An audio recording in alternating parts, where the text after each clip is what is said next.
Hey guys, just to talk to you guys a little bit about the film that we had to watch, Black Orpheus and Pan's Labyrinth.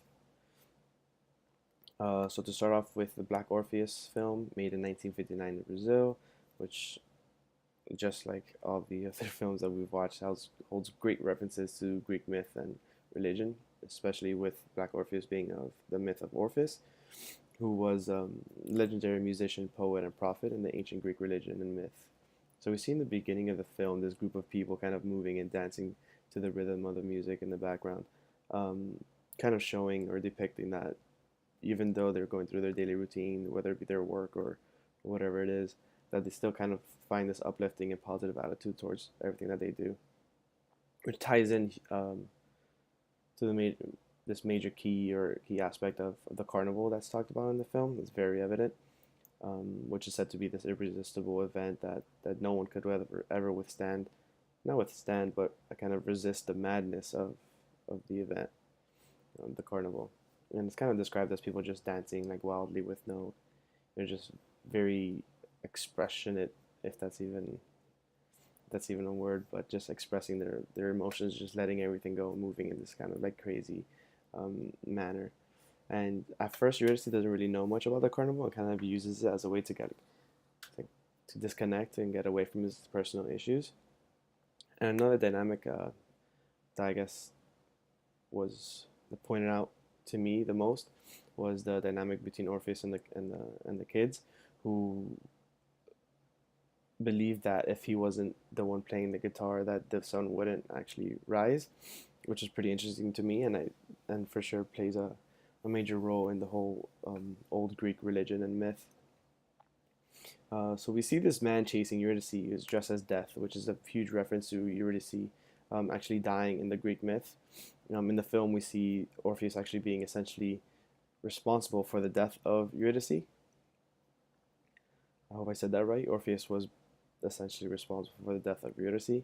Um, During the carnival, actually, Orpheus doesn't really take part in this joyful, extravagant event known as the um, mainly because of his guilt and sadness towards Eurydice's death.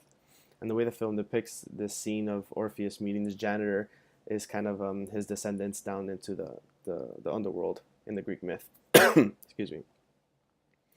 So basically, with regards to the Orpheus film, I really enjoyed the role that the music played. Me, being that my kind of background with music was kind of, I guess, a key aspect or a reason why this film kind of stood out to me or was more enjoyable. Although it's kind of seen as this tragic theme with this uplifting ending that was kind of made it that much more enjoyable as well.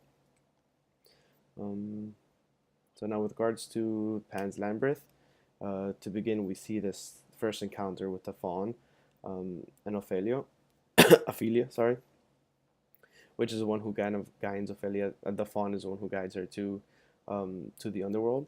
We kind of see later in the film that Ophelia's father comes across this faun as well, having this conversation, and the faun disappears. So this kind of demonstrates that the Ophelia is actually the only one that sees the faun, and this kind of plays a huge role in the and parallels that deep faith that if you believe in something dearly, that then it will happen. Similar to, I don't know if you guys have seen it, but Polar Express, you see this kid who gets this bell from Santa Claus, and if he doesn't truly believe in the magic of Christmas, then he wouldn't really hear the bell ring.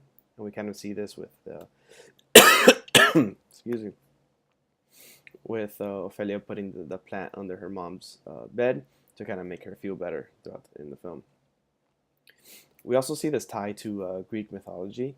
When we analyze the role of the faun, we're aware that the satyrs in ancient Greek that kind of guide Zeus, as we see the faun here guide Ophelia to discover her true self as she kind of battles this intrapersonal conflict. Um, excuse me, which is kind of very evident throughout the film. And despite what people kind of tell her with regards to this whole mythical, magical world that she's kind of involved in through her books that are meant to be this magical and I guess not real, um, which played a huge role as the people like that were in her actually partaking in the real world per se, persuading her not to like waste her time with this so-called magical world. But we see this very relevant interpersonal conflict between um, the magical and real world, which is very evident as well in this whole in the Greek mythology with the godly world, the deities in general, and the human realm. Um, I enjoyed both movies. If I had to choose one, I'd probably say um, the Black Orpheus, mainly because I was able to see, I guess, the underlying messages, I guess, more obvious for me. I'm not a big fan of like this introduction of fairy tale in this magical world, although I was able to, I guess, understand and respect, I guess, the whole cinematography, um, I guess, aspect in the second film. All right, guys, that's pretty much it. Thanks for listening.